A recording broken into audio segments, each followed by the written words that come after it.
मैंने कहा वो प्यार के रिश्ते नहीं रहे। कहने लगी कि तुम भी तो वैसे नहीं रहे। पूछा घरों में खिड़कियां क्यों खत्म हो गई? बोली कि अब वो झांकने वाले नहीं रहे। अगला सवाल था कि मेरी नींद क्या हुई? बोली तुम्हारी आंख में सपने नहीं रहे। पूछा कहां गए मेरे याराने खुशखिसाल? कहने लगी कि वो भी तुम्हारे नहीं रहे। पूछा करोगी क्या जो कभी मैं नहीं रहा? बोली यहां तो तुमसे भी अच्छे नहीं रहे। आखिर वो फट पड़ी कि सुनो अब मेरे सवाल, क्या सच नहीं कि तुम भी किसी के नहीं रहे?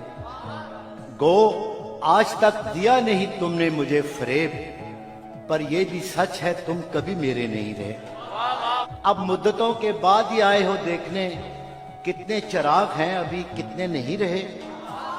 मैंने कहा मुझे तेरी यादें अजीज थी, उनके सिवा कभी कहीं उलझे नहीं रहे। क्या ये बहुत नहीं कि तेरी याद के चिराग इतने जले कि मुझ में अंधेरे नहीं रहे? कहने लगी तसल्लियां क्यों दे रहे हो तुम? क्या अब तुम्हारी जेब में वादे नहीं रहे? बहला ना पाएंगे ये खिलौने हुरूफ के, तुम जानते हो हम कोई बच्चे नहीं रहे। बोली कुरेदते हो तुम उस ढेर को जहां बस राख रह गई है, शरारे नहीं है। पूछा तुम्हें कभी नहीं आया मेरा ख्याल? क्या तुमको याद यार पुराने नहीं रहे?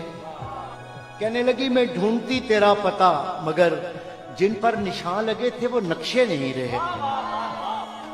जिनसे उतर के आती दबे पांव तेरी याद, ख्वाबों में भी वो कासनी जीने नहीं रहे। तेरे बगैर शहर सुखन संग हो गया, होंठों पे अब वो रेशमी लहजे नहीं रहे। मैंने कहा जो हो सके करना मुझे माफ, तुम जैसा चाहती थी हम ऐसे नहीं रहे। हम इश्क के गदा तेरे दर तक तो आ गए, लेकिन हमारे हाथ में कासे नहीं रहे। अब ये तेरी रजा है कि जो चाहे सो करे, वरना किसी के क्या कि हम अपने नहीं रहे।